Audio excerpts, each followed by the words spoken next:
성경은 구약성경 사무엘상 17장 47절 말씀입니다. 사무엘상 17장 47절입니다. 다 같이 한 목소리로 읽도록 하겠습니다. 또 여호와의 군심이 칼과 창에 있지 아니함을 이 무리에게 알게 하리라. 전쟁은 여호와께 속한 것인저 그가 너희를 우리 손에 넘기시리라. 아멘. 필승!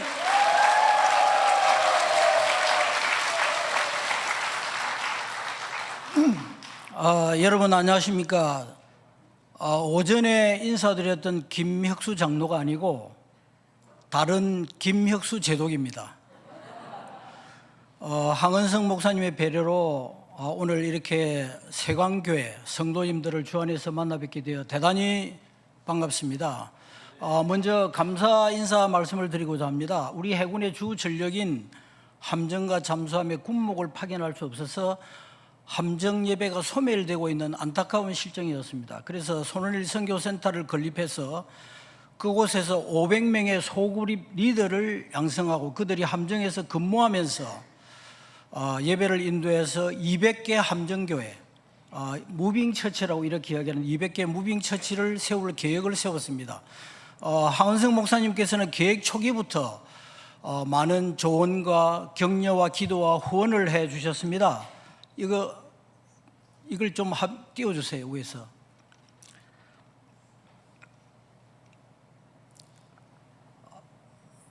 그래서 덕분에 이제 손원일 선교센터가 아름답게 건축되고 지금 이제 초급 간부들이 열심히 신앙교육과 훈련을 받고 있습니다.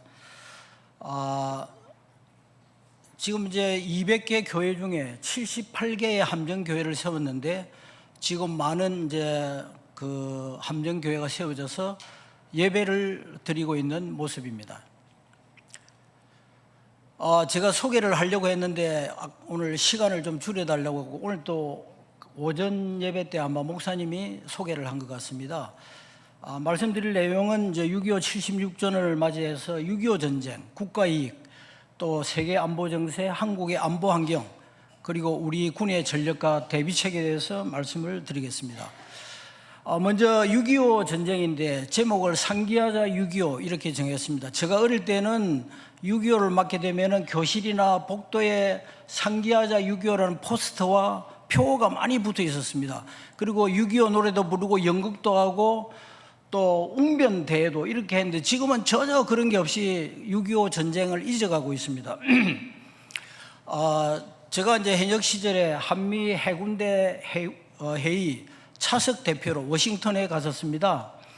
미 해군의 차석 대표도 잠수함 장교였는데 제게 책을 한 권 선물했습니다. 그 책 제목은 The Forgotten War, 잊혀진 전쟁, 6.25 전쟁에 관한 책이었습니다. 저자는 서문에서 20세기에 미국이 수행한 9개의 전쟁 중에 가장 주요한 전쟁 중에 하나가 6.25 전쟁인데 미국 사람이 다 잊어버리고 있다고 그렇게 이야기를 했습니다. 기간적으로 제1차 세계대전의 3배, 제2차 대전과 비슷한 기간이었고 연병력 600만 명이 동원되었으며 미국의 젊은이 3만 5천 명이 사망하고 10만 명이 부상을 입었고 가장 중요한 것은 공산주의를 막아낸 전쟁이었는데 미국인들이 다 잊고 있고 그 6.25 기념물 하나 워싱턴에 없다고 이렇게 이야기했습니다. 그런데 이제 한참 지나서 이제 워싱턴에 이제 6.25 기념 공원이 생겼는데 거기에 우리가 잘 아는 대로 Freedom is not free, 자유는 공짜가 아니다 하는 말이 새겨져 있습니다. 자유는 공짜로 저절로 지켜지는 것이 아니라 피를 흘리고 생명을 지켜서 생명을 바쳐서 지켜낸다는 뜻입니다. 6.25 때 한국과 미국 수많은 유엔군 젊은이들이 피를 흘리고 생명을 바쳐서 우리 대한민국의 자유를 지켜주었고 지금 우리가 누리는 그 자유가 그분들 덕분인 것입니다. 하버드, 예일, 스탠포드 이런 많은 대학의 젊은이들이 그들의 장래가 보장되어 있음에도 불구하고 저 오른쪽에 있는 그 글이 이제 어디에 있는 나라인지 만난 적도 없는 사람들을 지키기 위해서 국가의 부름에 응답한 우리의 아들, 딸들을 지킨다 이렇게 기록이 되어 있어요. 그 많은 대학생들이 정말 오늘 요 선교사님 오셨는지 모르겠지만은 발음도 잘하는 아제르바이잔, 여러분들이 어디에 있는지 아십니까? 그 당시에 코리아라는 나라가 어디에 있는지 전혀 몰랐어요. 한국 사람 만난 적도 얼굴이 어떻게 생겼는지 몰랐는데 한국을 지키기 위해서 국가가 불렀을 때 그 젊은이들이 와서 목숨을 바쳤던 것입니다. 이 뭐지? 왜 이렇게 미국 사람이 잊어버리는 것도 문제가 있는데 이 땅에 그 참혹한 전쟁이 있었는데 우리 한국 사람이 다 잊어가고 있습니다. 전국도의 70%가 초토화되고 100만 명이 사망하고 이산가족 1000만 명이 생겼습니다. 정말 우리 민족사에서 가장 처참하고 비극적인 전쟁이었습니다. 그런데 지금 우리나라에서 이게 뭐 남침인가 북침인가 아직도 이런 논쟁이 있고 북침을 주장하는 사람들이 많이 있습니다. 북침이라는 말은 대한민국이 북한을 침공했다는 말입니다. 그것이 절대로 있을 수 없는 내용을 간단하게 설명해 드리겠습니다. 당시 우리 한국군의 전력은 도저히 북한을 침공할 수 있는 전력이 아니었습니다. 병력이 10만 명, 북한은 20만 명, 전차 한 대가 없었는데 북한은 240세대. 보시면 알겠지만 야포나 함정 항공기가 절반 3분의 1도 안 되는 전력이었습니다. 도저히 북한을 침공할 수 없었어요. 그 다음에 두 번째는 우리가 먼저 침공했다면 북한이 먼저 피해를 입었겠지요. 전혀 피해를 초기에 입은 적이 없습니다. 두 번째는 우리가 먼저 침공을 했다면 일단 밀려가서 다시 가다듬고 재반격을 해왔겠죠. 그러나 3일 만에 서울이 함락되었습니다. 그리고 이제 우리 해군에 이제 두 가지가 있는데 동해에 가면 옥계 해안이 있어요. 우리가 일반적으로 1950년 6월 25일 새벽 4시 30분에 38선 전 지역에서 동시다발적으로 남침해왔다 이렇게 이야기를 하는데 이미 4시 30분에 옥계 해안에 북괴군이 상륙했습니다. 그래서 그 당시에 이제 그 해군본부에서 이 정보를 알고 백두산함, 유일한 전투함을 긴급 출동을 시켜서 동해로 가고 있는 중에 부산 앞바다에서 개선박을 만나게 됩니다. 거기에는 북계의 그 600명의 그 특수종 병력을 태운 무장선박이었습니다.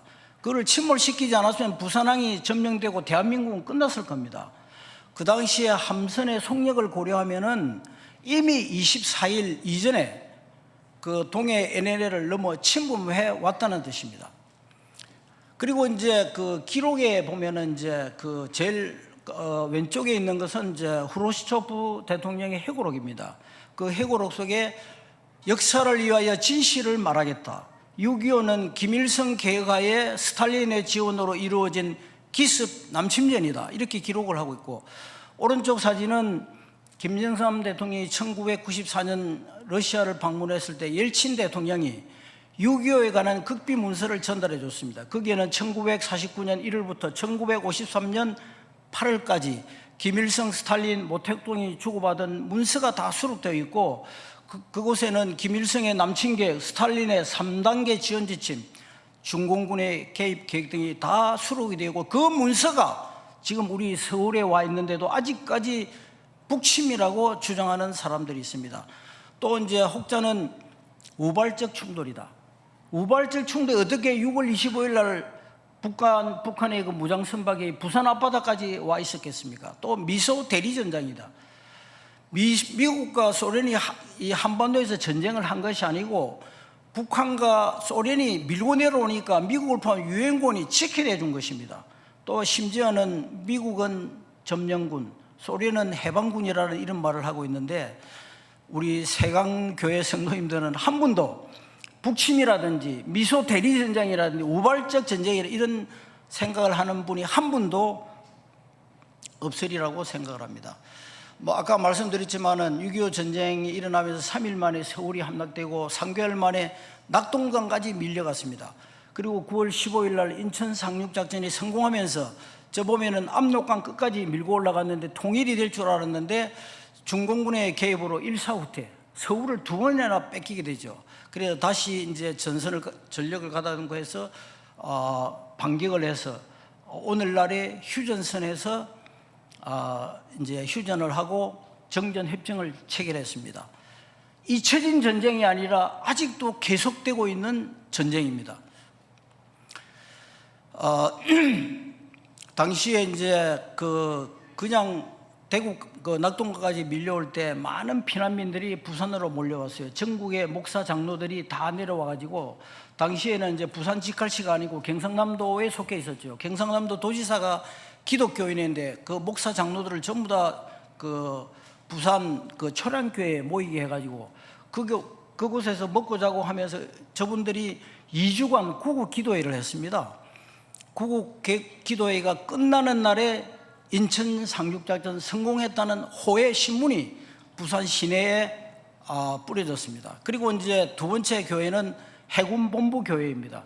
해군본부가 당시에 이제 서울에 있었는데 마찬가지로 피난을 와가지고 부산항에 수원호라는 배에 해군본부와 해군본부 교회를 세워서 예배를 드렸습니다. 저 가운데 혹시 이자 두 개가 보입니까? 이승만 대통령 부부가 앉는 자리였고 많은 국무위원과 해군 장병 600명이 모여서 정말 예배를 드리고 간절히 기도했습니다. 얼마나 이 군인들이 얼마나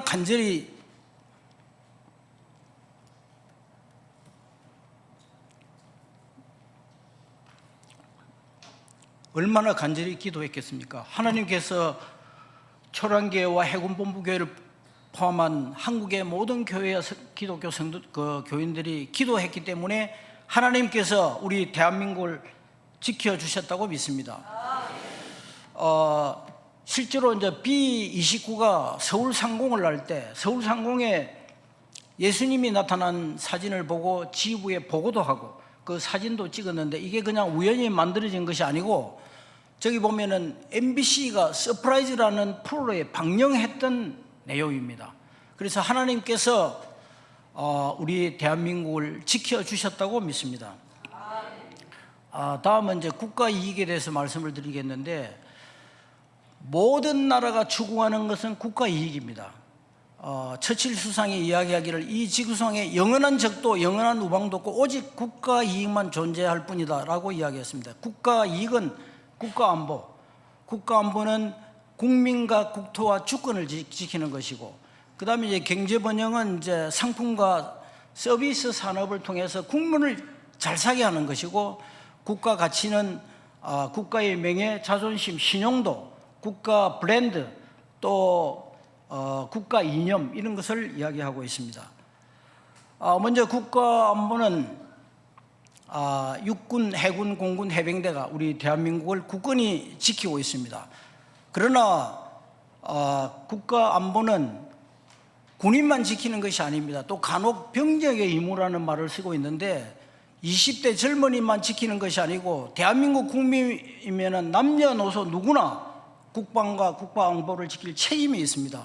왼쪽 사진에 보면 이제 행주 대첩 때 부녀자들이 앞치마에 돌을 담아가지고 실어 나르면서 투석전에 참전했던 기록이 있고, 최근에 이제 우리나라는 전쟁이었기 때문에 우크라이나 예를 들면은 미스 우크라이나 그리고 많은 남녀 연예인들이 전쟁에 참여했고, 두 번째 사진은 복싱 선수입니다.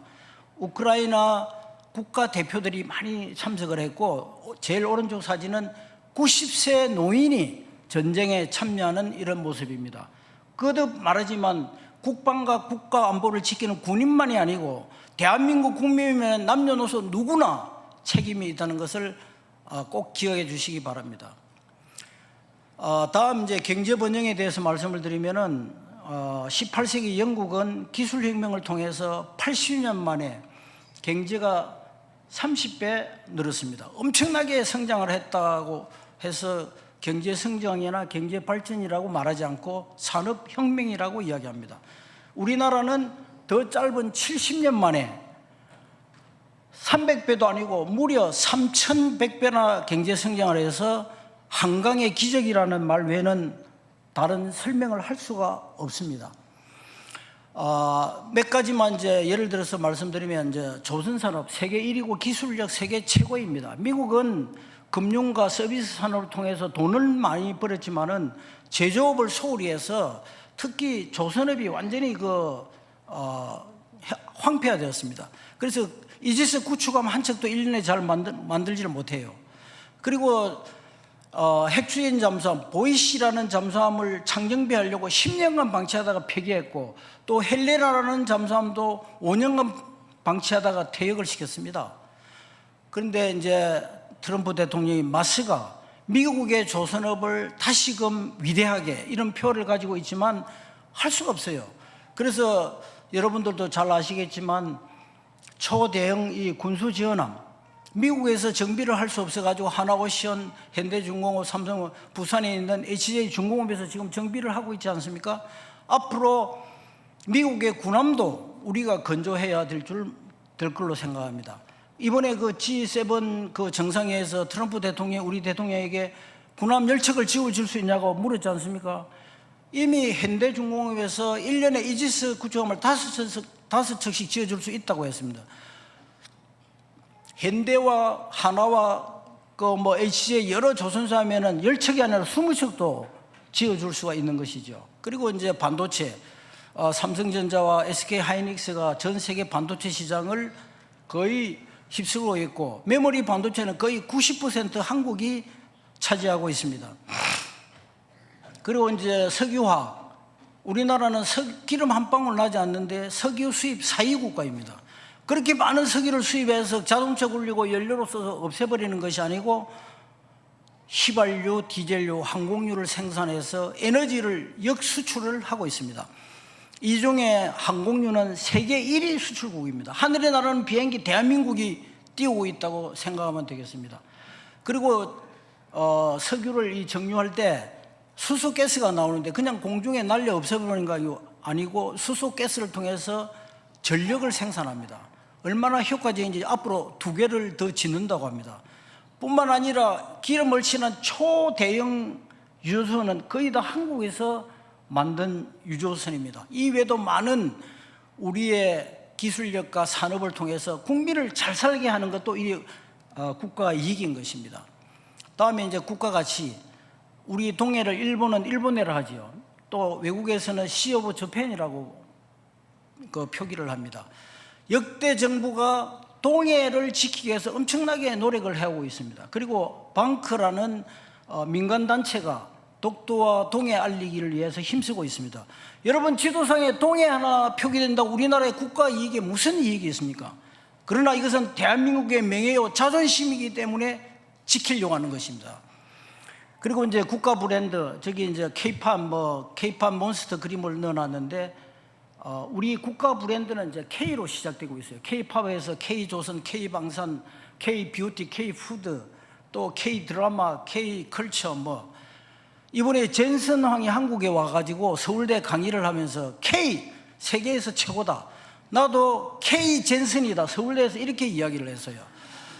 그래서 이제 몇 가지 더 설명을 드리면은 K-뷰티, 우리나라 화장품이 샤넬이나 랑콤을 능가하는 품질과 또 판매량이 계속 늘고 있어요.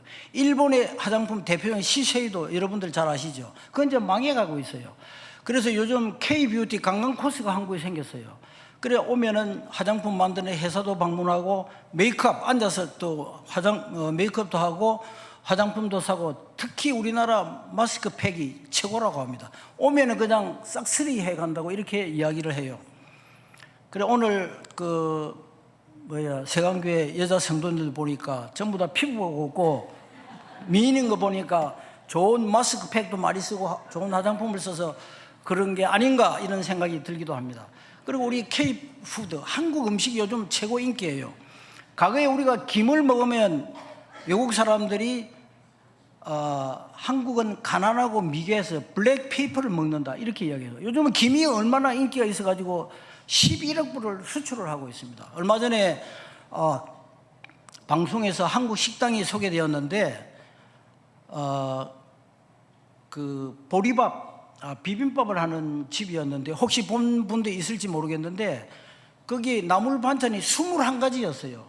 저거 봐도 놀랐는데 그 한 10명 정도 미국에 들어오면서 아주 탄성을 감탄하는 거예요. 미국 같으면 그 나물 한 접시 21개 다 돈을 받겠죠. 그냥 전부 다 받고 한 번에 돈을 받는데 한 5만 원씩 치면 10명이면 50만 원 정도겠죠. 그런데 그 식당 주인이 그 팁 받은 거를 이렇게 보여줬어요. 400불을 받아. 400불 같으면 지금 1,500대 1로 하면 60만 원, 팁을 60만 원을 주고 갔다는 겁니다.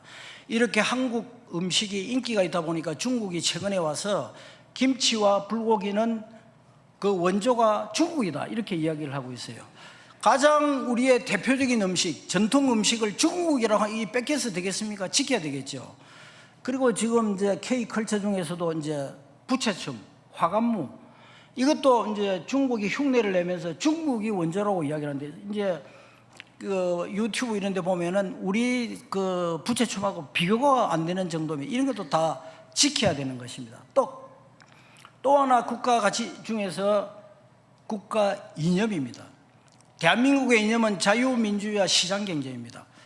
그런데 요즘 좌파적 사고를 가진 사람이 계속 늘고 있고, 또 제가 그 서울대 경영대학 그에서 강의를 하면서 자생적 공산주의자, 포섭을 당한 게 아니고 스스로 공산주의가 된 자가 한 200만 명 된다고 이렇게 이야기했더니 어느 정보부서에 근무하는 분이 틀렸습니다. 500만 명이 넘어요, 이렇게 이야기를 했습니다.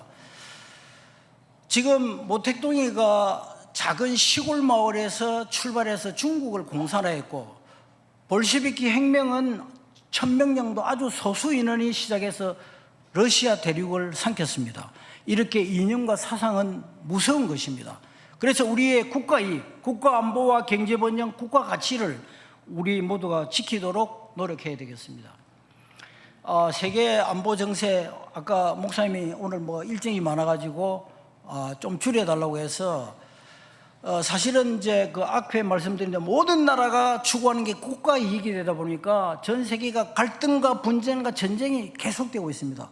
토인비가 말하기를 유사이래, 유사라는 말은 역사가 문자로 기록된 이후에 전쟁이 없었던 기간은 2주밖에 되지 않는다. 계속해서 인류 역사 이래로 전쟁이 계속되고 있다는 뜻이죠.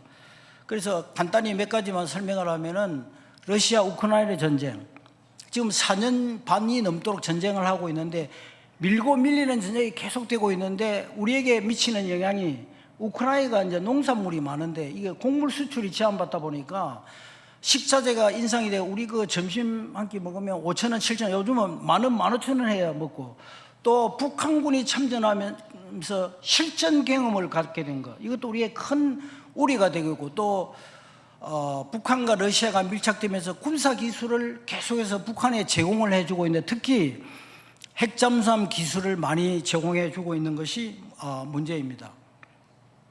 그 다음에 이스라엘 하마스 전쟁 생략하겠습니다. 그 다음에 미국이 베네수엘라를 침공을 했는데, 이 베네수엘라는 석유 매장량 세계 1위 국가, 부자 나라였습니다.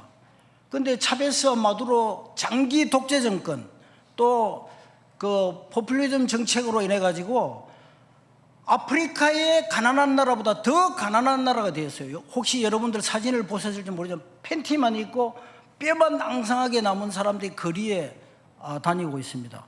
그래서 이제 그 많은 석유를 두고 마약을 밀수해서 그 돈을 버는 나라가 되어버렸어요. 그러니까 미국 코앞에 있는 데서 마약이 계속 베네수엘라 오고, 또 부정선거 때문이라고 했는데 나중에 석유 때문이라 하다가 사실은 이제 나중에 보니까 중국이 미국 코앞에까지 와 있기 때문입니다.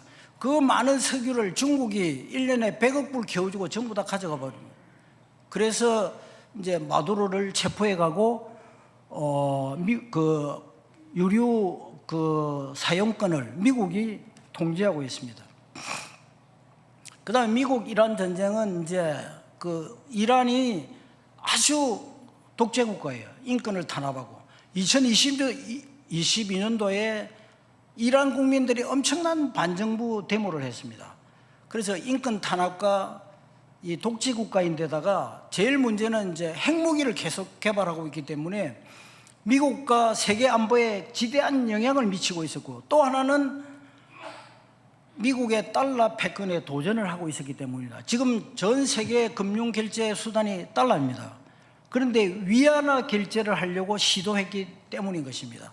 이제 지금 이제 그 종전 양해각서를 체결을 했는데 아직도 완전히 안 됐죠. 122일간 이제 전쟁이 있었는데 이것 때문에 이제 호르무즈 해협이 봉쇄되면서 이 석유 공급이 안 돼가지고 1배럴당 50에서 70달러 정도인데 130달러까지 올라가가지고 엄청나게 세계 경제에 영향을 주었습니다. 그리고 또 이제 양안 갈등, 이거는 양안이라는 말은 중국과 대만의 그 연안을 말하는 거죠. 이 사이의 갈등이라는 것은 계속 중국이 대만을 침공하려고 하고 있고 하나의 중국을 계속 주장하고 있는데 여기에 이제 전쟁이 일어나면 큰 문제가 돼요. 그 2027년도에 중국이 대만을 침공할 것이다 이렇게 이야기하는 사람도 있는데 오른편 사진에 보면 대만과 필리핀 사이가 바시 해협입니다. 이 바시 해협이 봉쇄되면은 석유뿐만 아니라 모든 해상 물동량이 다 통제가 되고 우리나라는 아마 4개월도 견디기가 어려울 겁니다. 그 다음에 이제 북한 핵무기는 이제 나중에 말씀드리고 이제 이렇게 분쟁이나 전쟁뿐만 아니고 기술 패권 전쟁도 계속되고 있어요. 지금 이제 AI가 모든 분야에 지금 다 들어가 있지 않습니까? 우리 군에서도 무기체계, 전투체계, 지휘통신체계, 작전, 전술, 교육훈련 모든 게 이게 지금 AI가 적용이 되고 있고 또 이제 무인전력, 드론, 무인함정, 무인항공기, 무인잠수장 그리고 로봇까지 이제 그 등용되고 있습니다. 그리고 이제 또 하나는 이제 사이버 전인데 우리 군의 사이버 전력은 한 1,700명, 북한은 7,000명 정도 돼요. 이 많은 사이버 전력이 정부 부처, 방산업체, 또 원자력 발전소, 은행, 방송 등에 다 침투해서 기능을 마비시키고 또 특히 이제 돈도 빼가죠. 북한의 주 수입이 똑같이 마약 밀수하고 비트코인 털어가는 거라고 이렇게 이야기를 하고 있습니다. 그리고 지금 하루에 해커들이 한국을 침투하는 건수가 150만 건이나 됩니다. 이렇게 기술 패권 경쟁도 치열해지고 있습니다. 이제 이게 바로 로봇하고 드론하고 싸우는 앞으로 이런 전쟁이 되어져 가고 있고 드론을 잡는 것도 그물을 던지는 거 그 충돌하는 거 그다음에 전파를 해가 교란시키는 이런 것들이 지금 생겨나고 있습니다. 이제 안보 환경은 중국과 러시아, 일본, 미국 4강 속에 둘러싸여 있고 가장 호전적인 북한과 이렇게 마주하고 있습니다. 먼저 중국인데 이제 다 생략을 하고 2035년에 미국을 능가하는 군사력을 유지하겠다고 이렇게 지금 하고 있습니다. 이제 몇 가지 이제 중국의 전략을 말씀드리면 이제 도련 전략이라고 섬도자, 쇠사슬연, 아일랜드 체인, 섬으로 연결하는 선을 말하는데 제1 도련선 한국도 포함이 되어 있고 필리핀과 말레이시아까지 이어지는 선이고 제2 도련선 구암까지, 제3 도련선 하와이까지. 언론 볼 때는 이거 방어선인 것처럼 보이지만은 계속해서 해양으로 진출을 해 나가는 모습을 보여주고 있는 겁니다. 만약 제4 도련선을 만나면 미국까지도 갈지 모르겠습니다. 그 다음에 이제 진주 목걸이 전략인데 중국에서부터 동남아시아, 중동, 아프리카까지 각 항만마다 침투해 가는 거지. 이게 마치 진주의 목걸이처럼 보인다고 진주 목걸이 전략이라고 하는데 제가 이제 프랑스 해군대학을 다닐 때 그 지부티라는 나라에 갔었습니다. 그 당시 원래 지부티는 이제 프랑스 불령 국가였는데 지금은 독립을 했는 조그마한 국가인데 홍해 입구에 있습니다. 거기에 프랑스 인도양 사령부가 있고 프랑스 함정, 미국 함정이 거기에 계류해 있었는데 지금은 항만 운영권과 사용권을 중국이 가지고 있습니다. 그 다음에 이제 우리나라와 직접적인 관련이 있는 게 서해 내해화 전략. 서해를 중국의 앞마당으로 만드는 거죠. 이제 그 국제법상 육지 끝단에서 200해리까지를 배타적 경제 수역이라고 합니다. 이게 중국과 한국에서 보면 겹치는 부분이 있겠죠. 그 까만 부분이 겹치는 부분, 이거를 한중 잠정 조치 수역이라고 이렇게 이야기를 합니다. 근데 이제 중국이 갑자기 124도선, 동경 124도선 서쪽은 전부 다 중국 바다다, 이렇게 이야기하면 저 잠정 조치 수역도 중국에 속하게 되고 서해 70%가 중국 바다가 되는 겁니다.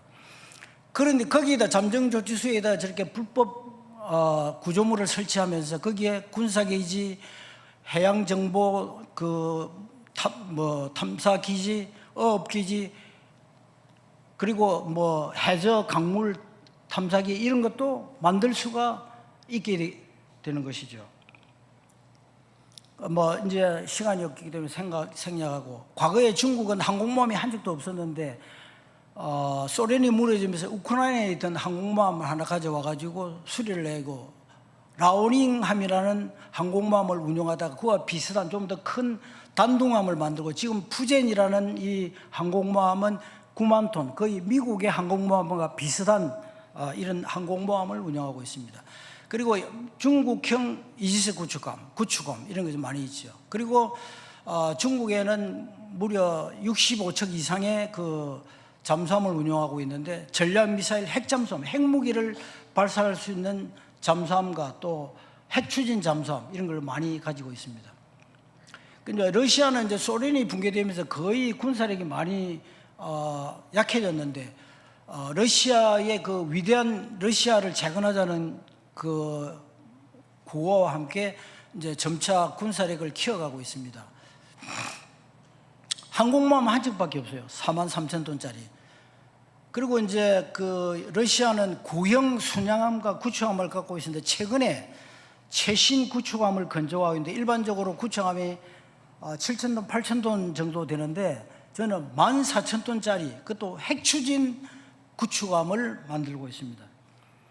그리고 러시아는 잠수함을 거의 70척 이상 갖고 있는데, 두 종류의 그 전략미사일 핵잠수함, 그 제일 왼쪽에 있는 돌고루키라는 잠수함은 벌써 동해 쪽에 블라디보스톡에 배치를 해가지고 우리나라에도 큰 위협이 되고 있습니다. 그리고 핵추진 잠수함, 디젤 잠수함까지 가지고 있고요. 일본은 이제 2차 대전 그 후에 전수방어, 그러니까 방어 개념으로 해오다가 일본 경제가 갑자기 이제 성장하면서 미국 다음으로 경제력을 갖게 되면서 군사력도 역시 키워가고 있습니다. 뭐 다 생략하고, 일본은 이제 경항모 4척을 운영하고 있는데, 이즈모하고 그 휴가, 이즈모 하면은 이제 그 F-35C라는 미국의 함상용 그 항모용 항공기를 도입해서 지금 운용을 하려고 하고 있습니다. 그리고 이제 미국 다음으로 이지스 구축함을 갖게 되고, 또 구축함도 많이 운용을 하고 있죠. 그리고 이제 잠수함도 원래는 16척을 운용했는데 지금은 22척을 운영하고 있고, 저 다이케이라는 잠수함은 우리 도사나 안창호함과 거의 비슷한 3,000톤급이고, 소류급은 2,900톤 정도 이렇게 됩니다. 미국은 뭐 그 세계 1위 군사 대국이고, 미국 우선주의를 계속 채택을 하고 있죠. 뭐 다 생략. 미국은 이제 항공모함을 11척을 보유하고 있는데, 그 제럴드 포드 항공모함은 10만 톤이 넘는 최신 항공모함이고, 조지 워싱턴 항공모함은 7함대 소속이 되어가지고 우리 부산항에 자주 입항하는 그런 항공모함입니다. 제일 처음 이제 미국이 알레이 버크라는 이제 이지스 구축함을 갖게 되고, 또 최근에 이제 아주 줌 월트라는 아주 최신형 구축함을 만들고 있습니다. 미국 잠수함은 전부가 이제 그 핵추진 잠수함인데, 그냥 핵추진만 하는 잠수함은 이제 LA급, 시월프급, 버지니아급 이렇게 있고, 오하이오급은 저거는 이제 엄청나게 핵무기를 발사하는 건데, 일본의 히로시마에 투하되었던 그 원폭의 양의 무려 2,400배의 파괴력을 가진 잠수함입니다. 저 한 척만 있으면 한 나라뿐만 아니고 수많은 나라를 이렇게 파괴시킬 수 있는 그런 능력입니다. 이제 오른쪽에 있는 것도 똑같은 오하이오급인데, 거기에 그 핵무기를 제거하고 토마호크 미사일 154발씩 그 장착을 했습니다. 제가 이제 한미 잠수함전 회의 때 이제 미 칠함대 가서 회의할 때 미국 장교가 이야기하기를 북한은 4시간만이면 끝낼 수 있다 이런 이야기를 했었어요. 그것도 밤 12시 이후에 깜깜할 때 어디서 미사일이 포탄이 나는지 모르는 그때에 저 오하이오급 저 154발 저게 4척이 있는데 한 2척 정도는 거의 태평양 쪽에 있거든요. 그러면 비행장, 적 지도부 모든 군사시설을 파괴한 다음에 항공모함에서 항공기가 때리면은 거의 끝난다. 뭐 이런 이야기를 했었습니다. 거기에 이제 군산에 있는 미군 항공기하고 알래스카 또 오키나와 뭐 이런 데 있는데 비행기까지 동원하면은 끝나겠죠. 북한은 지금 병력이 128만 명입니다. 엄청나게 많아요. 그리고 지금 우리하고 완전히 적대국가를 선포를 했어요. 옛날에는 남조선 이렇게 했는데 지금은 대한민국이라는 공식 용어를 쓰고 완전히 다른 나라로 생각을 하고 있고 최근에 와서 휴전선 근방에 전력을 많이 이렇게 배치하고 있는 것으로 파악이 되고 있습니다. 북한의 이제 가장 무서운 것은 미사일, 그 단거리, 중거리, 장거리 미사일을 계속 개발하고 있는데 단거리는 우리 한국을 겨냥하고 중거리는 괌 또는 이제 하와이까지, 장거리는 미 본토를 겨냥한 그런 이제 장거리 미사일입니다. 그리고 이제 핵무기를 지금 계속 개발하고 있는데 IAEA 사무총장이 이야기하기를 한 50기 정도 핵무기를 갖고 있다. 지금은 또 들리는 말에 의하면 계속 개발해서 80기가 된다고도 이야기하는 사람도 있습니다. 미 국방부에서 시뮬레이션 하기를 용산에 핵무기 한 발이 떨어지면 순식간에 40만 명이 사망하고 조금 있다가 22만 명이 죽고 나중에 낙진 피해 등으로 해가지고 100만 명 이상이 사망할 거다. 만약에 3발, 4발 떨어지면은 서울뿐만 아니라 경기도 일대도 아마 사라질지도 모르겠습니다. 북한에는 이제 소형 함정밖에 없습니다. 최근에 이제 대형 구축함 한 척을 만들어 가지고 진수를 하고 엊그제 김정은이 타고 뭐 미사일 발사하는 것도 보여줬는데 이번 하면 진수하다가 물에 빠졌어요. 그래 다시 올려가지고 진수를 했는데 바닷물에 잠기게 되면은 거의 쓰기가 어렵습니다. 그 이제 북한 이제 잠수함 숫자가 세계에서 제일 많다고 해요. 80척. 주로 소형이고 많이 낡았는데 최근에 디젤 잠수함이면서도 핵무기를 발사할 수 있는 잠수함, 이거를 하려고 보니까 이게 잠수함은 길이와 폭에 이게 비율이 있어야 되는데 그 핵무기 발사하는 그 발사관만 넣다 보니까 길어져 가지고 이게 제대로 잘 안 되고 있는 것 같습니다. 그리고 이제 두 번째는 최근에 이제 핵 추진이면서 핵무기를 발사하는 잠수함을 공개했는데 혹자는 저기에 그 원자로는 없는 껍데기일 뿐이다 이렇게 이야기하고 있는데 실제로 만약에 저게 만들어지면 우리에게 큰 위협이 되겠습니다. 이건 뭐 생략하고 이제 우리 이제 대한민국 시간이 많이 갔는데 여러 가지 있지만 이제 3K 전략 여러분들이 들어보셨기에 삼축 전략인데 이것만 좀 설명을 하도록 하겠습니다. 킬체인, 이것은 북한에서 핵미사일을 발사할 징후가 농후하면 우리가 선제 타격을 하는 개념입니다. 모든 전력을 동원해서 그 발사 기지를 때리는 거고, 그 다음에 이제 KAMD는 그 선제 타격을 못했는데 미사일이 날라온다. 그러면 우리 한국 땅에 떨어지기 전에 먼저 격추시키는 건데, 그 뭐 사드도 있고 패트리어트도 있고 또 뭐 그 우리 이지스함의 SM2, SM3, SM6 이런 미사일을 가지고 그 격추시키는 북한의 미사일을 격추시키는 겁니다. 그 다음에 KMP라는 거는 대량 응징 보복 전략인데 결국은 한 발이 우리 땅에 떨어졌다. 피해를 몇 배로 갚아주겠다는 겁니다. 모든 전력을 동원해서 잠수함, 이지스함뿐만 아니고 항공기, 지상에서 다 미사일을 발사해서 공격하는 그런 개념입니다.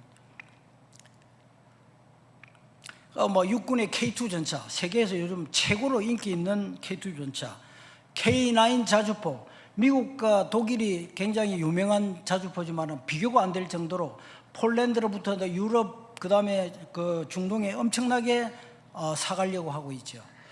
그리고 이 천궁 이 2는 이번에 그 이란에서 아랍에미리트 미사일을 발사했는데 한 발을 제치고 다 막아버렸어요. 그러니까 방어율이 96%, 97%라고 이야기하는데 이게 이제 뭐 독일까지도 관심을 가지고 사가려고 하고 있는데 최근에 여러분들 뉴스 봤습니까? 보통 무기를 수출하면 배로 이렇게 실어 갖다 주는데 아랍에미리트에서 수송기 8대가 한국에 와가지고 저 천궁을 실어 가려고 그렇게 하고 있습니다. 그 다음에 이제 그 또 천광이라는 게 있는데 이거는 이제 레이저를 쏘아가지고 드론이나 미사일이나 항공기를 떨어뜨리는 건데 패트리어트는 150억, 앞에 말한 천궁은 15억 불. 이거는 그 레이저 한 방 쏘는데 얼마 드는지 아십니까? 2,000원. 레이저를 쏠 수 있는 전기만 있으면 되는 거예요. 그래서 지금은 아직까지 전력이 약하기 때문에 드론만 떨어뜨릴 수 있는데 앞으로 더 이제 전력을 보강하면은 미사일도 항공기도 떨어뜨릴 수 있는 이런 전력이 다 이런 것들이 지금 우리나라에 지금 배치가 되어 있습니다. 그리고 이제 그 현무라는 미사일 엄청나게 지금 그 현무 2, 3, 5, 6 5까지 나온 6, 3번도 지금 개발을 하고 있는데 2024년 국군의 날에 처음으로 공개가 됐는데 전 세계가 놀랐어요. 괴물 미사일 톤수가 36톤이고 탄두 무게가 8 내지 9톤입니다. 다른 나라 미사일의 탄두는 500kg 1톤밖에 우리는 8 내지 9톤이에요. 그리고 사정거리가 5,000km가 돼서 중국과 일본을 다 커버할 수 있습니다. 그리고 이건 이제 그 벙커버스터 지하로 뚫고 들어가는데 이 지금 사진에는 18m로 이거는 미국의 그 사진을 낸 우리나라에 게 없어요. 실제 우리 그 벙커버스터는 지하 100m를 뚫고 들어갑니다. 그 만약에 김정은이 지하 방가에 숨어 있어도 위에 입구가 다 파괴가 되어버리면 나올 수도 없고 산소도 차단되고 음식물도 제공할 수 없고 다 죽는 거예요. 근데 놀라운 것은 이미 840발을 실전 배치했습니다. 우리나라는. 그리고 이제 우리 공군 전력은 이제 KF-21 최근에 이제 양산에 들어가기 시작했고 이거 4.5세대 거의 5세대 갖고 있는 최신 비행기입니다. 그 다음에 이제 FA-50이라는 것은 이제 옛날에 T-50이라는 훈련기를 만들었는데 요즘 과거의 훈련기는 전부 다 아날로그 시스템이 지금은 디지털로 된 게 전 세계에 없어요. 이 T-50도 굉장히 인기가 있었는데 그거를 개량해가지고 4세대 전투기를 만들었는데 중소국가에서 굉장히 인기가 많습니다. 그 다음에 이제 F-35는 미국 그 5세대 아주 스텔스 전투기고 또 밑에 F-16은 우리나라 주력 전투기인데 이제 이게 점차 낡아지면서 앞으로 KF-21로 대체할 예정입니다. 그리고 공중 그 지휘 통제기도 있고 또 공중 급유기 전투기가 공중의 채공 시간을 늘리기 위해서 공중 급유기도 갖고 있습니다. 다음 우리 해군 조금 역사를 시간이 같지만 한 5분만 설명을 더 드리고자 합니다. 우리 해군은 이제 상해 임시정부 의정은 의장, 오늘날로 말하면 국회의장과 비슷하죠. 손정도 목사의 아들 청년 손원일이 사비로 세운 군대입니다. 해방이 되자 그 다음날 한국에 와가지고 벽보를 붙입니다. 조국 강복에 저음하여 조국과 해양을 지킬 뜻 있는 동지를 구함 해가지고 일주일 만에 30명을 모집을 해가지고 안국동에 있는 안동교회에서 해사대를 발족합니다. 우리 해군은 개인이 사비로 교회에서 출발을 합니다. 그리고 이제 11월 11일 11시 그러니까 3개월 만에 정부보다 먼저 육해공군 중에서 제일 먼저 해군이 창설이 되었는데 왜 11월 11일 11시에 창설을 했느냐. 여러분들 열십자에 한일자를 붙이면 선비사자가 됩니다. 해군은 신사해야 한다. 신사는 하나님과 사람 앞에서 겉과 속이 깨끗해야 한다. 해군 유니폼 겉으로 깨끗하지요. 속도 깨끗해야 된다는 겁니다. 그리고 사람들 앞에서 얼마든지 깨끗한 척 할 수 있습니다. 그러나 중심을 보시는 하나님 앞에서 깨끗해야 되고, 신사는 하나님과 나라를 위해 충성을 다한다. 그리고 여러분들 저 선비사자를 자세히 보세요. 뭐같이 보입니까? 이 땅에 십자가를 세우는 모습이에요. 그래서 우리 해군은 이렇게 정말 기독교 정신으로 세워진 군대였고, 또 하나는 아까 그 백두산함이 잠시 나왔는데 전투함 한 척이 없었어요. 그 장병들이 봉급을 모읍니다. 부인들이 싹바느질하고 땔감을 모으고 인형을 만들어서 팔아가지고 12,000불을 모았어요. 이승만 대통령이 그 이야기로 감탄을 하면서 45,000불을 줘가지고 미국에 가서 전투함을 사오게 되는데, 첫 번째 사온 저 전투함이 백두산함인데, 저 백두산함이 없었다면 끝났죠. 근데 그 북괴의 무장선박을 객침시키는 바람에 부산항을 지킴으로써 아까 말씀한 연 600만 명의 병력이 부산항을 통해 들어오고 5,400만 톤의 전략물자, 2,200만 톤의 유류가 부산항을 들어와 가지고 전쟁 지속 능력을 확보하고 전쟁을 승리로 이끌었던 것입니다. 이제 우리 해군 전력 잠깐 빨리 소개를 해드리면, 제일 앞에 있는 게 독도함. 저 누가 만들었다 그랬죠? 제가 만든 독도함 14,500, 상륙군 600명 이상을 태우고 공기 부양도 있고 많은 야프와 이거 상륙 작전을 할 수 있는 이제 2번함 마라도함까지 나왔습니다. 그리고 이제 그 이지스 구축함, 지금 이제 그 세 척이 나왔는데, 또 이제 2차선 정조당함 한 척이, 이거는 이제 8,200톤이나 되거든요. 그런데 앞으로 저기도 이제 2척 더 나오고 3척까지 나오게 되고, 이제 그럼 뭐 6척이 되는 거죠. 그 다음에 이제 완전한 우리 국산 이지스 구축함을 만들 계획을 하고 있는, 그 이지스 전투체계는 미국 거예요. 배는 우리나라에서 만들었지만, 근데 이제 완전 국산화하게 되고, 그 다음에 이제 호위함. 왜 이걸 보여드리는가 하면은, 이제 제가 옛날에 미국이 쓰던 구축함을 가져와서 정비해가지고 쓰고 있는데 어마어마하게 크게 느껴졌어요. 제가 그 당시에 보면은. 근데 그게 몇 톤인지 아십니까?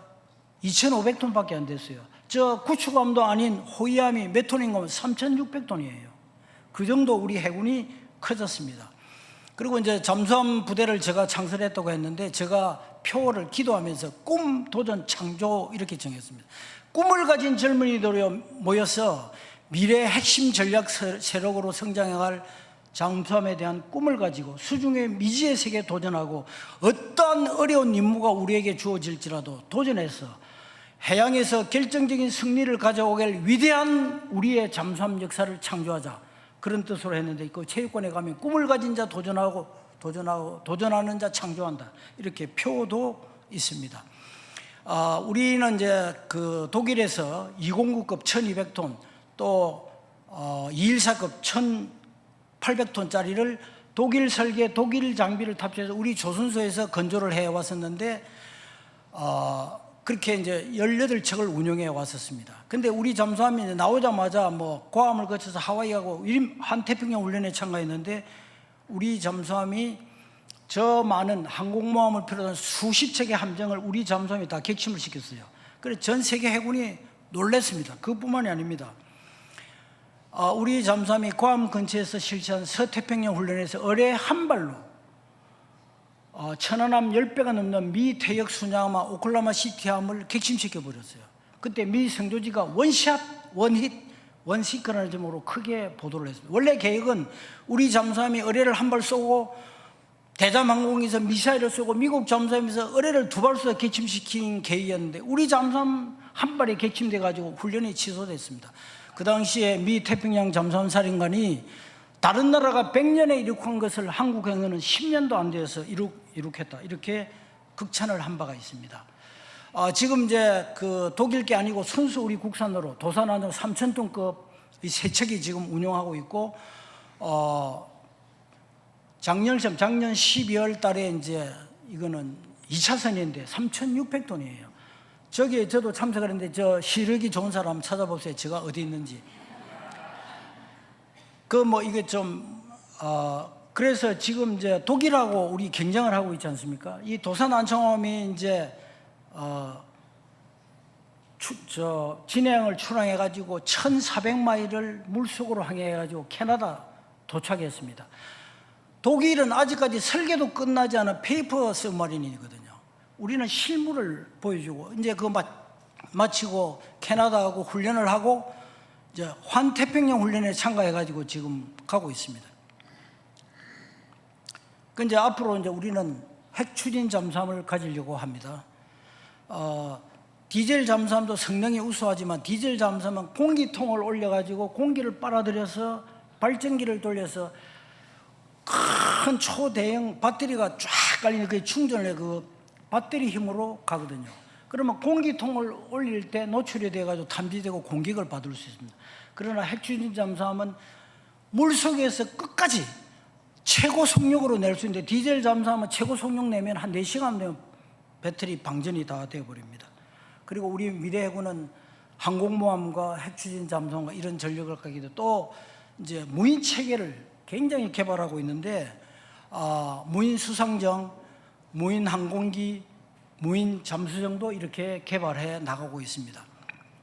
그래서 북한도 주변국도 하지만 우리 대한민국도 굉장히 전력이 많이 보강되고 걱정할 필요가 없습니다. 그러나 무기 체계가 아무리 좋아도 하나님이 우리와 함께 하시지 아니하시면 이길 수가 없습니다.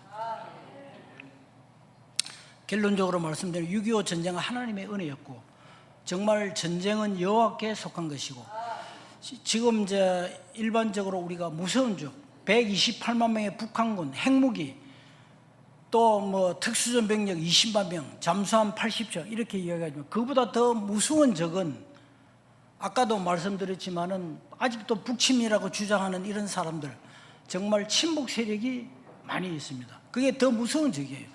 가장 무서운 적은 부패하고 타락한 한국 사회와 교회라고 이야기합니다.